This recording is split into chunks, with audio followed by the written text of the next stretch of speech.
Welcome to our channel guys. तो आज हम लाइंस एंड एंगल की जो एक्सरसाइज 6.1 है उसके लास्ट 2 क्वेश्चन रह गए थे।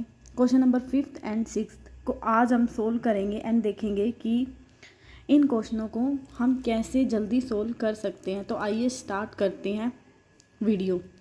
तो हमें यहाँ पे क्या गिवन है, हमें दिया हुआ है इन द फिगर, हमें एक फिगर गिवन है जो कि मैंने यहाँ पे ड्रॉ किया हुआ है कि P O Q is a line. P O Q आपको क्या दे दिया है, एक line. Ray O R is perpendicular to P Q, मतलब पी क्यू एक लाइन है, उसके ऊपर एक आर ओ क्या दे दिया, परपेंडिकुलर। परपेंडिकुलर का मतलब है कि ये एंगल क्या हो जाएगा 90। अगर ये एंगल 90 है तो ये भी पूरा एंगल क्या हो जाएगा 90। ठीक है। O S is another ray lying between the O P and O R. अब ओ एस रे दे दी, किसके बीच में है, O R and O P के बीच में। ठीक है। तो हमें प्रूव करना है कि R O S is equal to 1/2 Q O S minus में पी ओ एस। आर ओ एस हमें क्या प्रूव करना है, half of the angle is Q O S minus में पी ओ एस। ठीक है, समझ में आया क्वेश्चन क्या गिवन है एंड क्या करना है। तो चलिए देखते हैं इस क्वेश्चन को हम कैसे सोल्व करेंगे। तो सबसे पहले आपको जो गिवन है ना वो लिख लो। हमें गिवन में क्या है कि P O Q is a line. हमें पी ओ क्यू क्या दे दी, एक लाइन। ठीक है। एंड ओ आर क्या दे दिया, परपेंडिकुलर दे दिया पी क्यू के ऊपर। ठीक है। तो हम यहाँ से क्या कह सकते हैं कि angle R O Q is equal to 90 degree. यहाँ से हम ये चीज़ बोल सकते हैं। इतनी बात आई आपको समझ में। अब देखो आपको प्रूफ क्या करना है, आर ओ एस। इसको हम कैसे प्रूफ करेंगे, हम एक बार ना एंगल आर ओ पी को लेंगे ये वाली साइड, और एक बार लेंगे एस ओ क्यू यानी कि ये वाली साइड, क्योंकि इन दोनों एंगल को फिर हम सम करके ना कोमल निकाल के ना काट देंगे इसको। ठीक है।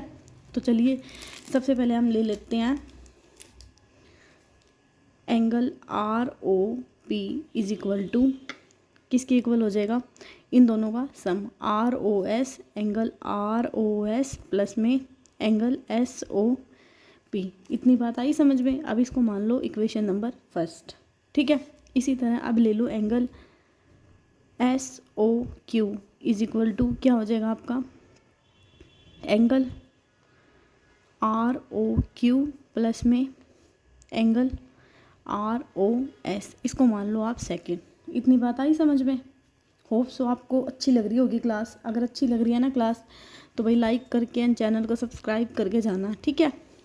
अब आगे हमें क्या दे दिया, हमें निकालना क्या है, आर ओ एस, आर ओ एस, आर ओ एस। अब एंगल देख लो, Q O S, Q O S, ये रहा एक एंगल। एक हमें ये वाला एंगल चाहिए, एक हमें आर ओ एस की। पहले ना यहाँ से आर ओ एस की वैल्यू निकाल लो from equation number first. R O S किसके इक्वल हो जाएगा हमारा, angle R O P minus में एंगल एस ओ पी। ठीक है। इसको ऐसे लिख लो, आर ओ एस किसके इक्वल हो जाएगा, angle R O P minus में एंगल पी ओ एस। ठीक है। इसको मान लो इक्वेशन नंबर थर्ड। बस मैंने एस ओ पी को ना पी ओ एस लिख दिया, यहाँ पे ज़रा सा चेंजमेंट किया है। ठीक है। अब फ्रॉम इक्वेशन नंबर सेकेंड से निकाल लो आर ओ एस की वैल्यू। आर ओ एस की वैल्यू क्या निकल जाएगी आपकी यहाँ से, angle S O Q minus में एंगल आर ओ क्यू। ठीक है, यही हो गया। और इसको मान लो इक्वेशन नंबर, अभी इसको इसमें भी ना देखो एस ओ क्यू को क्या लिखा हुआ है, गिवन क्वेश्चन में हमें क्यू ओ एस लिखा हुआ है, तो पहले इसको एक जैसा बना लो। इसको हम क्या लिख सकते हैं, क्यू ओ एस। ठीक है, एंगल आर ओ क्यू। इसको मान लो इक्वेशन नंबर फोर्थ। इतनी बात आई समझ में आपको कि मैंने कैसे किया है। अब आगे क्या करना है, आगे देखो from equation third and fourth. Third and fourth में ना देखो अब हमें चाहिए क्या, आर ओ एस है, आर ओ पी है। अब आर ओ पी, अब डायग्राम में देखो आपका यहाँ पे आर ओ पी। अभी मैंने आपको क्या बताया था, आर ओ क्यू की वैल्यू क्या है 90 डिग्री, तो आर ओ पी की वैल्यू भी यहाँ से कितनी आ जाएगी 90 डिग्री। ठीक है। तो यहाँ पे बस आर ओ पी की जगह क्या लिख दो 90 डिग्री। तो R O S is equal to R O P कितना आ गया 90 डिग्री माइनस में पी ओ एस। ठीक है। इसी तरह इक्वेशन नंबर सेकेंड में आप आर ओ क्यू की जगह आर ओ क्यू की जगह आप क्या लिख दोगे 90 डिग्री। तो यहाँ पे आप क्या कर सकते हैं, angle Q O S minus में 90 डिग्री। ठीक है, अब जो ये वाली लास्ट हमारी फिफ्थ, इसको मान लो फिफ्थ एंड इसको मान लो सिक्स्थ।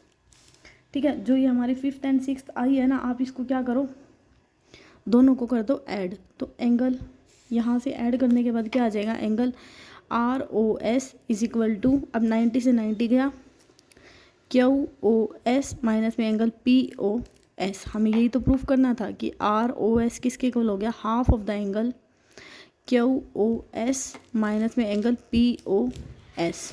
यहाँ से आपका क्या हो गया, hence prove. So I hope आपको ये क्वेश्चन समझ में आया होगा।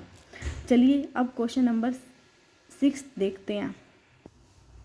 तो अब हमें क्वेश्चन नंबर 6 में क्या गिवन है, हमें दिया हुआ है it is given that X Y Z 64। ठीक है, एक्स वाई हमें क्या दे दिया, is produced to the point P, draw a figure from the given information if एक रे वाई, रे दे दिया हमें वाई क्यू बाइसेक्ट कर रही है जेड वाई पी पे। तो हमें बताना है कि X Y Q and reflective angle Q Y P. तो यहाँ पे हमने डायग्राम ड्रॉ कर लिया है। हमें क्या दे दिया, हमें यहाँ पे गिवन था ना एक्स वाई जेड, हमें क्या दे रखा था, X Y Z 64 and X Y क्या कर रहा था, एक्स वाई हमारा प्रोड्यूस कर रहा था पॉइंट पी को जो कि इधर है, और हमने एक फिगर को ड्रॉ किया जहाँ पे वाई क्यू क्या दे दी, एक रे दे दी एंड एंगल ये बाइसेक्ट कर रहा है। बाइसेक्ट का मतलब क्या होता है, जेड वाई पी, कि ये दोनों एंगल क्या हो जाएंगे आपके इक्वल। बाइसेक्ट का मतलब अगर यहाँ पे अगर इस एंगल को मैं एक्स मान लूँ तो ये एंगल भी क्या हो जाएगा एक्स। इतनी बात आई आपको समझ में। तो चलो एंड सोल्व करते हैं। अब हमें वैल्यू क्या निकालनी है, एक्स वाई क्यू, यानी कि हमें ये वाली पूरी वैल्यू निकालनी है। ठीक है, एंड रिफ्लेक्ट में निकालना है क्यू वाई पी, और इसका क्या निकालना है, रिफ्लेक्ट निकालना है। समझ में आया। रिफ्लेक्सिव एंगल कौन सा होता है, रिफ्लेक्सिव एंगल वो होता है जिसकी वैल्यू 180 डिग्री से ज़्यादा एंड 360 से क्या होती है कम। सो अब आपको सब समझ में आ गया होगा रिफ्लेक्सिव, क्योंकि मैंने हर एक वीडियो में आपको बताया रिफ्लेक्सिव क्या होता है, कभी नहीं भूलोगे आप। तो बस पहले लिख लो कि हमें गिवन क्या है कि X Y Z is equal to 64। ठीक है, एंड अब P Y X is a line. ठीक है, सो हम यहाँ से क्या कह सकते हैं, x plus 64 is equal to 180 degree. ये क्यों हो गए, क्योंकि यहाँ पे क्या लग गया, लीनियर पेयर का कंसेप्ट लग गया। लीनियर पेयर क्या होती है, जब एक स्ट्रेट लाइन के ऊपर कितनी भी रो होती है उन सबका सम क्या होता है 180 डिग्री। ठीक है, अब यहाँ से अगर मैं x की वैल्यू निकालूँ तो 2x plus 64 is equal to कितना हो गया 180 डिग्री, एंड 2x की वैल्यू यहाँ से कितनी आ गई 180 माइनस में 64 116। ठीक है, तो 2x की वैल्यू क्या होगी यहाँ से 116, यानी कि x की वैल्यू को सोल्व करेंगे तो कितना आ गया 58। इतनी बात आई आपको समझ में। तो यहाँ पे x की वैल्यू कितनी आ गई आपकी 58, और यहाँ पे भी कितनी आ गई 58। ठीक है, अब हमें निकालना क्या है एंगल, हमें ये कंप्लीट एंगल निकालना है ना। तो हम क्या कह सकते हैं, so angle X Y Q is equal to 58 plus में 64, ये कितना हो जाएगा आपका 112। ठीक है, ऐड करने के बाद एंड आपको क्या निकालना है, रिफ्लेक्सिव एंगल कौन सा निकालना है, क्यू वाई पी। आपका क्यू वाई पी कितना निकला है 58, और निकालना क्या है इसका रिफ्लेक्सिव, यानी कि इसको 360 में से क्या कर दो माइनस, तो क्या वैल्यू आ जाएगी आपकी 203। ठीक है, ये क्या निकल गया रिफ्लेक्सिव। आई होप आपको अच्छे से समझ में आएगा। So thank you so much guys.